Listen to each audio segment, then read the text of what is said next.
today as well. Game 5, Pacers looking to close out the Cavs in Cleveland. Cleveland would take a huge lead. They're up 19 points, but then Tyrese Haliburton just went nuts. So Hallie, his ability to probe and his ability to knock down shots, big time. I mean, he is one of the best closers we're seeing in the NBA today. Just watch him here. Again, Haliburton, 5 threes in the half.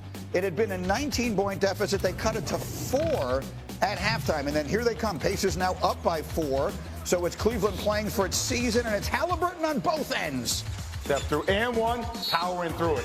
When they're at their best right now. Man. 31 points, 8 assists for Tyrese Haliburton. Donovan Mitchell doing everything he can, knocking down a 3 with his team down 9. So they make it a 6-point game. Next trip down the floor. He's fouled. Mitchell fouled on the 3. Oh, beautiful, right? This could work out great. Missed all 3 free throws. You're going to see them all. All 3. He never 86% free throw shooter. It's the first time in his career he's ever missed 3 consecutive free throws, being fouled on a 3. But his teammates would pick him up. They get the defense on one end. We're going the other way. And it's Mitchell. Those 3 points that he left at the line, he gets them here. Mitchell, 35 points and 9 rebounds. But in the end, it was just too much. Indiana, Pacers up by 3. Nembhard in the lane. Say goodnight, Irene. The Cavaliers' great season comes to a disappointing end. The Pacers are going on. Donovan Mitchell and company are going home. Getting beat down like this, and y'all are going to write some about us, man. And that's going to be fuel. Like, you know, fuel for everybody. Y'all going to say a lot. Y'all are. And that's what it takes. So, get in the gym, weight room, nutrition, whatever the hell it is, and get back at it, because y'all going to write us the man. But we'll be back. And let city down, let each other down. We'll be back. What did you just say? I just said I love how we're built, athletes, right? Like, think about this. First time they were #1 seed since 2016. You know, the defensive player of the year, coach of the year, all the records that they've broken, all the hypeful things that we've been talking about as it relates to the Cleveland Cavaliers. And that's how Donovan Mitchell feels at the end of it. And the reality is for him that there have been early exits his entire career. Right. This year, 2nd round. Last year, 2nd round. The year before that, 1st round. Year before that with the Utah Jazz, 1st round. 2nd round, the year before that. #1 seed with Utah. So all that, right? Like, so yes, there are going to be things written about him because they're deserving so, but I love it fuels him to continue to push forward. Well, there's one really tough word that I need to use in this conversation. I'll put it in the form of a question. They had a magnificent regular season. But UD, when you look at it now in its totality, getting knocked out in 5 on their home floor in the 2nd round, is this Cavaliers season a failure? Hell yeah. And they know that. I'm not saying nothing they don't know. Donovan Mitchell knows that. Max knows that. Those guys in that locker room know that. When you make a move to bring in DeAndre Hunter mid-season and you already have the #1 seed, you're making that move to say, hey, we're going for it all. We want to match up with the Bostons. We understand we have small guards. We're going to address the issues and our weaknesses right now because we want to win it all. So, hell yeah, they know that. And if it wasn't a failure to them, then I'm misjudging those guys in that locker room. UD, who played for this franchise? Who won a world championship? LeBron James. LeBron James. Yeah. 2nd most wins in franchise history for this team. You're damn right it's a failure. Those are the expectations. Yes. You gear up to beat Boston. You have a great regular season. This is proving the point that people were saying that you're a regular season team. I don't believe that, but that's what you live with in the offseason. On the other side of it, Indiana, and I saw their coach Rick Carlisle telling his team in the locker room, Windy, you're now 8 wins away from an NBA championship. And I keep using this phrase, Windman, that you used at the beginning of the playoffs. You described the Pacers as a contender hiding in plain sight. Why is that? They have an team that is incredibly built for playoff success. They had 6 different players average double figures in this series. They have a style of play that totally unnerves opponents. They picked up the Cavs full court the entire series. It totally blew out their guards' ability to get into a rhythm.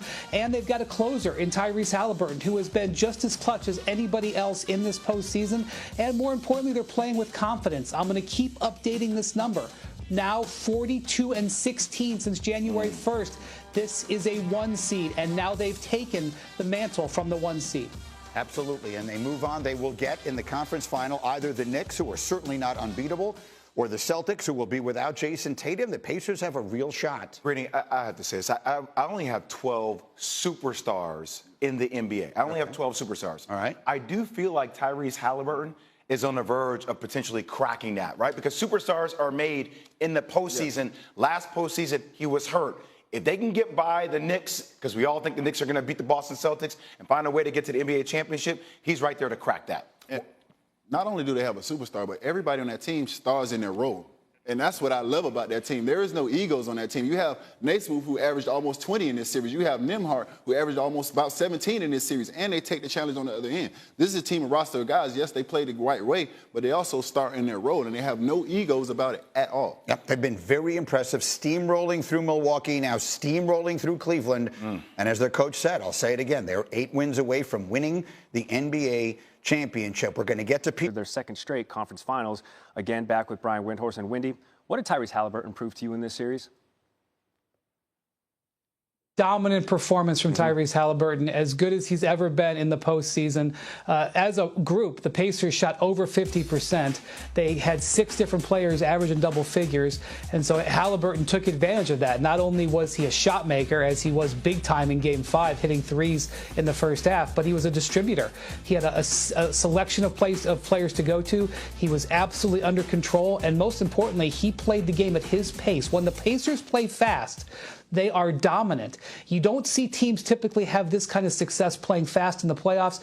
The Pacers can because of Haliburton. It's in the name. Pacers now await the winner of the Knicks-Celtics series. Matter of fact, Wendy's going to stick around to preview Game 5, which is tonight in Boston.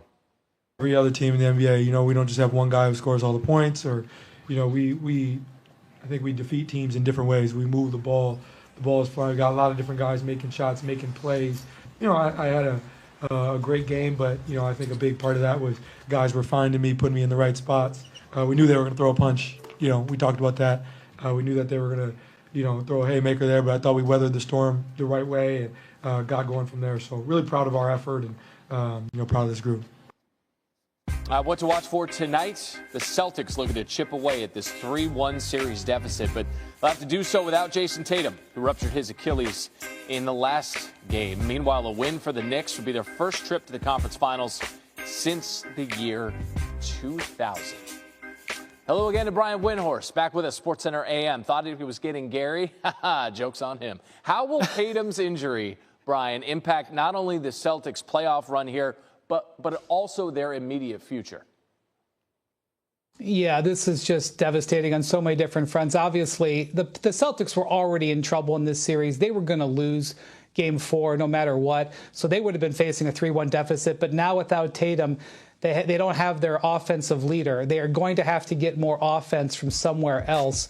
That obviously can come from Jaylen Brown, but also I think Kristaps Porzingis, who coming off that illness, he's only averaging 4 points a game in the series. He's a complete offensive difference maker for them. They have to try to see if he can give them more tonight. But beyond this season, the Celtics are facing a payroll of approaching $500 million, including luxury taxes, and a new ownership. And it's unclear what that new owner's plans are, especially if Tatum misses most or all of next season. For what it's worth, from the department of take it for what it's worth, right? 8-2, the Celtics without Tatum in the lineup this season. Not saying, just saying. Meanwhile, New York, talk about